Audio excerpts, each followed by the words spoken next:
grab your big book, your pen, your highlighter, and notepad and get ready to hear and apply some of the solution from the Big Book of Alcoholics Anonymous through the experience, strength, and hope of Nikki M. To have a question addressed in a future episode of Noodle It Out with Nikki, please send an email to noodlewithnikki@gmail.com, and Nikki is spelled with 2 Ks. To get a more interactive experience with Nikki as she noodles out life and recovery questions using the Big Book of Alcoholics Anonymous, you can get a link to her weekly Noodle It Out with Nikki meeting held live on Zoom every Monday morning at 9 o'clock Eastern Time. The information to that meeting is in the show notes of this podcast.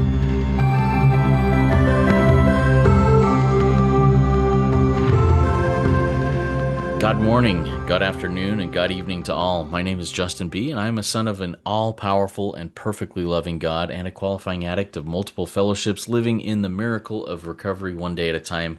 And I'm here with the intelligent agent, spearhead of God's ever-advancing creation, and my co-host, Nikki M. Nikki, please take a minute and introduce yourself. Hi, everybody. I'm Nikki M., and I'm really grateful to be here today.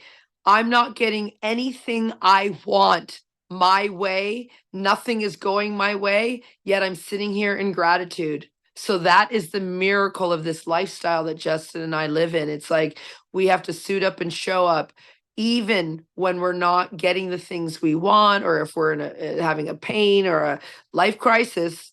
I have to show up, Justin, and I know you do too. So I'm real grateful. I'm real grateful to be of purpose today. Yeah, thank you, Nikki. I'm grateful to be of purpose today too. Even, when things aren't going the way that we hope they would go, we learn, and you've taken us to the acceptance pages many times, that acceptance is the answer to all of our problems, and everything is exactly as it should be, even if it doesn't feel good at this moment. So, Nikki, let me introduce this service to those out there who may not be aware of what Noodle It Out with Nikki M is. What we do here is we bring questions from the lives of those we work with, maybe our lives, maybe from lives of people within the Noodle chat, which is on the WhatsApp thing. And if you want to get in on that, we can help you with that. Just find that information in the show notes of the podcast. But we take questions that people ask to the Big Book to find the solution that is presented in the Big Book of Alcoholics Anonymous. So everybody, as we ask a question here, get your big book out and chase it around with us. We're going to do some big book chase and run around and find the solution, and then apply it in your lives. If this is something that applies in your life, take action. Take action. It will really help out. So today, Nikki, we're gonna bring up a situation that happens in pretty much everybody's life at some point, and that's like having a job interview, or interacting with somebody that there's a potential for a professional connection or something like that. How do we practice these principles in all our affairs, including those things that may not seem to be directly related to recovery? What does the book say?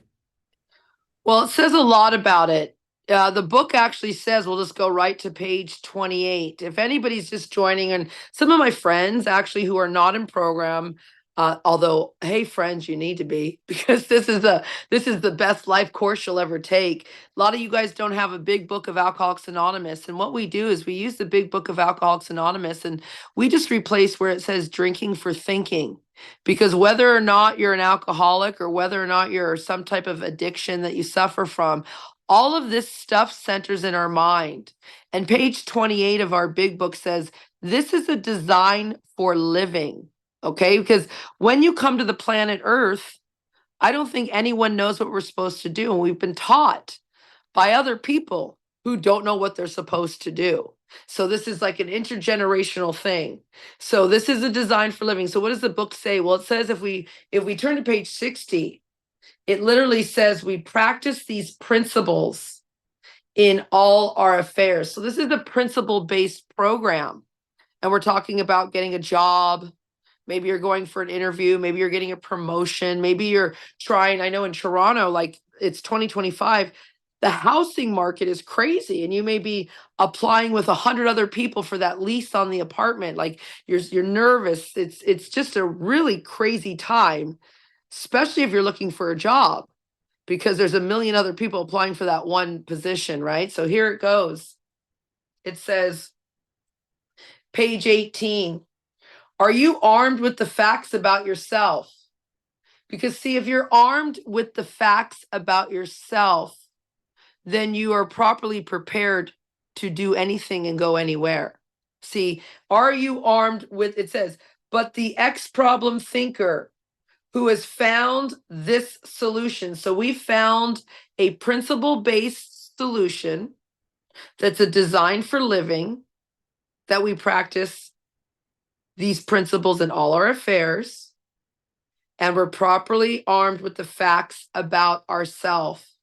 And then when it says that, the next line says, we can win the entire confidence of another addict. How about of the person who wants to hire you? How about of that first date you're on? You know, you can, if you're armed with the facts about yourself. Now let's go deep on that. Not what you've been programmed. See, we've been programmed by society. Remember, page 117 says, we urge you to try our program. We're doing a different type of program here. So you have to, page 55. Let's just say today, okay? Let's just use you as an example today, Justin. You're going to go on an interview. Let's just say you're a young man and you're going on a date or something like this, right? And so now you have to get armed with the facts about yourself. So you can what? I mean, it says, as God's people, we stand tall. We don't crawl before anyone. I think that's on page 83. On another page, it says we must not shrink. So once you're armed with the facts about who you are, not programmed by what other people have told you, you're no good, you're not smart enough. You know, there's all these initiatives to get hired, and I know in North America, depending on, you know, your color, your ethnicity, or your education, all these things, you may not hit the qualification marks for those, but you're armed with the facts about yourself. Like, do you see how that works? Like, so then whatever happens, you're actually walking in Godfidence, in this assurity. Let's go to page 85, because here it is.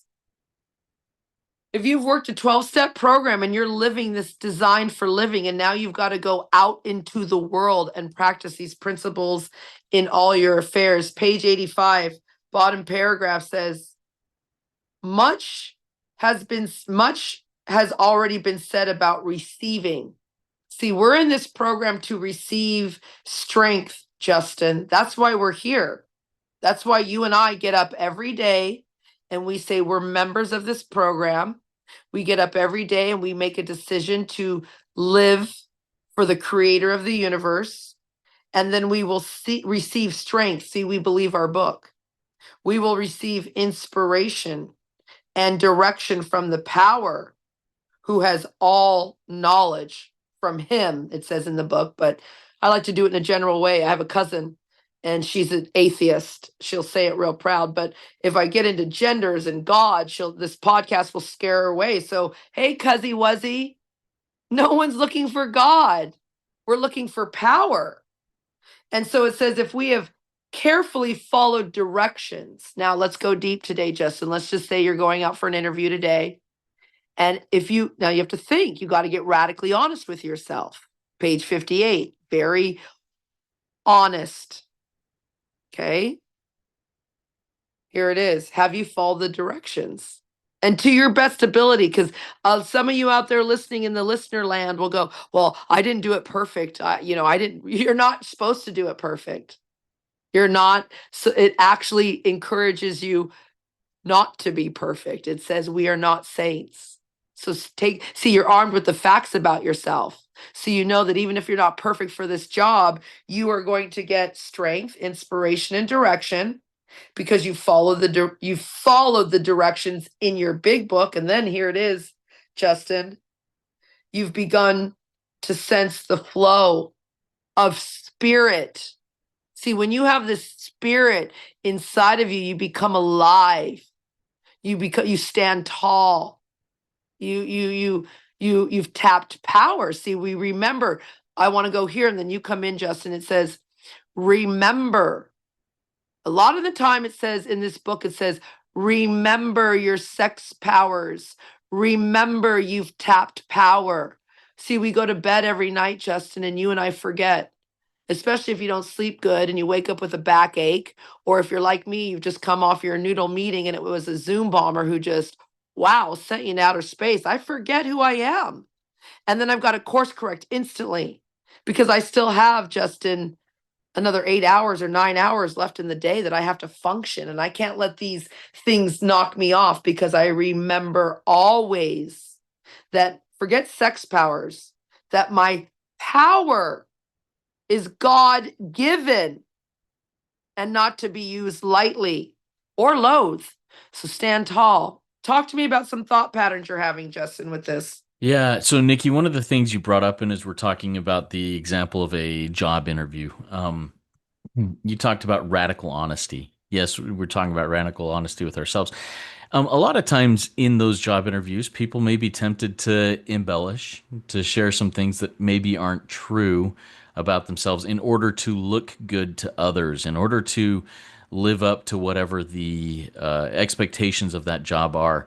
What does the book say about the radical honesty and being authentic in those cases? Well, here it is. Let's just read it. It says on page 58, rarely have we seen a person fail who has thoroughly followed our path. What's our path? A radically honest program. Like, this is radical. So are you going to go in and fluff up your resume? I'll go deep with everybody. I currently do not have a real job because I can't lie about anything. I'm not employable, Justin. I can't be told what to do. Now, if someone wants to hire me and I went in there and like, Nikki, I need you to do this, run this place. It's like, oh, I'm your woman. I can do that. But if you want me to sit down and be told what to do, I'm not going to be able to do it. I'm just at that point in my life that, I work for God full time. So that's really my job. But you understand what I'm saying? I can't go in there and lie and go, yes, I miss meek and mild. And yes, because they're going to find out within a week of me being employed there that I'm not Miss Meek and Mild, and then go deeper. Here it is, Justin. If you're working this program, everybody, page 66 says this: resentment is the number one offender. So you will get a big resentment from your not being thoroughly honest on page 58 by embellishing something to somebody. See, you said authentic, and this book, I don't even know if the word's in here, but it really does say, like, we're children of God. So why do children of God need to lie about who they are? Like, this is real serious. This is why it says God gave you brains, use it. So I would be careful and remember, everybody, if you are in a 12-step program, go deeper. If you've entered a spirit world, page 30, you must smash the idea that you are like anyone on the planet. See, you and this guy, Justin, are going in, let's say, for the same interview. He can embellish his resume. He can do whatever he wants because he didn't sign a contract. You literally signed a contract with God. So this guy can do what he wants. But see, Justin, you forgot. You don't get to do those things. Like, I don't get to, a lot of us don't get to do what other people get to do. We do not, we're in the world, not of the world, as some people say. So this is really radical. So you can go in and you can embellish. You can go on that date. Everybody, go deeper. We got a lot of sex and love addicts on here, and you want your dating plans, even though page 63 says you're less and less interested in your own plans and designs. So I wouldn't recommend a dating plan at all. But if you've got one, I guarantee you've lied about something on your women. You've put your weight as something. Maybe you've said, oh, you're normal size. Meanwhile, you're not normal size, lady. Go deep. Men, you've put that you're 5'7", but you're really only 5'1". You know what I mean? Justin's laughing here. We know. So you see, the truth is going to always come out when you go to that blind date and she looks at you and goes, wait, excuse me. I wouldn't have worn heels if you told me the truth. You see, like, the truth is this is a radical program. So you can embellish, but then guess what's going to happen? You're going to come here to page 66 where it says, it is plain that a life which includes deep resentments leads only to futility and unhappiness, meaning you will die. Okay. It says, if we are, go down the next paragraph, if we're going to live, we have to be free of, it says, anger. Go deeper. You have to be free of dishonesty. You have to be free of being irresponsible if you are going to live. Now, if you don't want to live, go and lie, go and cheat, go and steal, go and be angry. But if you want to live, Nikki, Justin, Rico 12 podcast listeners, you cannot be in self-loathing or have false pride. You can't envy. You can't be suspicious. You can't be dishonest. You can't be self-seeking. You can't be lazy. You can't be intolerant. You cannot be lustful. You cannot have immoral thinking. You cannot hate. You can't be greedy. You cannot gossip and slander. You cannot be impatient. And you cannot be afraid of anything. So, what's the solution? Page 420. And I don't mean marijuana addicts. It's not the one that you roll up and smoke. This is the kind that you read in our big book on page 420. Okay, here it is. See, we never just sit and do nothing while waiting for God to tell us what to do. So back to the question, whatever it was, like, I'm going on an interview. I'm 39, Nikki, and I want a husband and a baby. So you better start looking for one, madam. You see what I mean? Like, there's some things that we need to start doing here. You're going to lose your house. You better go out and get a job. You better confront the taxpayers are coming for you. You better go see the accountant. So 420. You never just sit and do nothing while waiting for God to tell you what to do for this power. You do the next right thing. You do what is, it says, rather, I do whatever's in front of me to be done. And here's the key, Justin. I leave the results up to him. See, Justin, for 6 years since you've known me on, especially on Noodle, if we go back to, I don't know, I think I was episode after Cameron 3 or 4, my very first one, how the big book saved a sex and love addict's life is my podcast the first podcast I did with you, Justin. And I haven't just sat and done nothing because I was going to get married. I did the next right thing this whole time for the past 6 years with my guy, and it's coming to an end, it seems. I've said that a few times on these podcasts over the years, but I mean, we've seen each other twice in a year. We talk maybe once a week.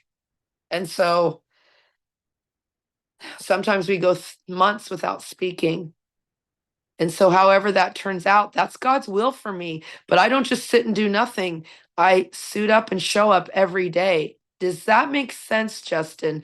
And if I'm not getting married, or my friend who I had lunch with this weekend, you and your husband told me that you're tired of trying for the baby, then you may not get the baby. But that's the results that we leave up to him. Justin, you may be going out today for a job interview to go to, maybe a campaign to run for president. I'd vote for Justin for president of the United States. And you may not get it, but that's God's results for you. That's how that turns out. Well, thank you for walking through that, Nikki. I think it's super powerful for me, for anybody out there listening. Hey, whatever it is that you may be approaching today, job interview, a date, anything that has the potential to make a change in your life for good or for bad, whatever, leave the results up to God. We do the best we can. I go in practicing these principles, applying these things, being radically honest, smashing the idea that I'm like anybody else, and being willing to, hey, I'm not like anybody else. Maybe that's better for this situation, and maybe it's worse for this situation. And I just got to leave that up to God and say, okay, wherever that goes, it's your will, and I will accept it. That's a hard thing. That's a hard thing to do sometimes when someone's hopes are so set on something. Let's address one more question in this, Nikki. When someone's hopes are so set on something, whether it be the baby that you were talking about here with this couple of friend of yours that are tired of trying for a baby, whether it be a job, whether it be, a date, a relationship, when it doesn't happen, what principles can we apply? The acceptance thing, but let's take that practically. How do we apply the principle of acceptance so that we can move on and not get so stuck in the heartbreak of loss? Okay, that's a good question. I may cry because I have a few girlfriends, Justin, and they want a baby, and it's not going to happen for them.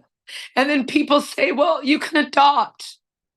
People say to me, Nikki, Stefano may not marry you. Mr. Luxembourg may not marry you, but you'll meet someone else. That's the man I love and want to marry. So don't come at us with another alternative. We have to accept what is. So I turned to page 164, Justin, and here it is. You have to not only accept, but how do you accept, Nikki? How do I accept that I'm not going to have the baby? How do I accept that I'm not going to get that dream husband? How do I accept that I'm not going to get that house? How do I accept things? Here it is, page 164. You abandon yourself to love. I'm going to change the word God because again, we have some listeners on here that just don't get that concept and won't they're too prickly about that word. You abandon yourself to the acronym of grow or die. You abandon yourself to your goodness over those defects of yours. You admit your faults to somebody you love and trust, including yourself. Get radically honest with yourself and a trusted servant. I have a thing right now in my life, Justin. I had to get radically honest with a family member, and she's there to help me today. I just needed one person on my side. This is the atheist. I'm going to send you the tape. You're the one person, cousin, who's helping me out in this world today. And we have different views. And I have to clear away the wreckage, meaning I've got to get responsible. I've got to do the next right thing. I've got to go and clean that drawer out. I've got to clean up the mess every day. Just open that junk drawer and just clean out that one drawer just today. You don't need to clean the whole house, clean the drawer. Go and talk to that one person and admit you're wrong. And then it says, because you ask, how do I accept this? You give freely of what you find on this planet. You give freely, freely. And then you join people who are like-minded thinkers, and you listen and you learn and you trust and you believe. It doesn't have to be in the word God of your understanding. It's just in this agape, altruistic love. Look at the ants. Look at the ants. They don't have a leader. They all just work together. And then it says, as you trudge the happy road of destiny, you need to trudge it with us, everybody. This is not easy. If you're sitting there being lazy and irresponsible, this is not going to work for you. This life, I'm not talking addiction, I'm talking life. You will not make it. You will not make it. So that's how you do it. You live on page 64. And if you go even further up, Justin, there it says, you need to see that your relationship with this power is right, and great events will come to pass for you and countless others. This is the great fact. See, I believe my book. I picked this course, Justin. I did not pick Scientology. I did not pick, a mosque in the hills of wherever. I didn't pick a yoga mat in India. I picked the big book of Alcoholics Anonymous to give me the instructions for life so I can accept life and live free. Does that make sense? It does, and I think this has been a beautiful conversation that will be very helpful to many. myself included, and hope I think you also had some things that were brought to you, Nikki, in this conversation. So everybody out there, no matter what the next step is in your life, whether that's a job, whether that's a relationship, whether that's a child, whether that's whatever it is that you think is the next step, let's dive into this practicing acceptance, practicing radical honesty, remembering that we've got to smash the idea that we're not like anyone else and not sit around and do nothing but go and do the next right thing because if I'm just sitting on the couch, if all I'm doing is sitting on the couch waiting for things to come to me, guess what? All I'm going to end up with is a bad back and not be able to walk. So I need to get out there and trudge this road of happy destiny because that keeps me in better condition, physical condition to do the work of love, of honesty, of truth, of God. And keep coming back. It works when you work it. So work it. You are worth it.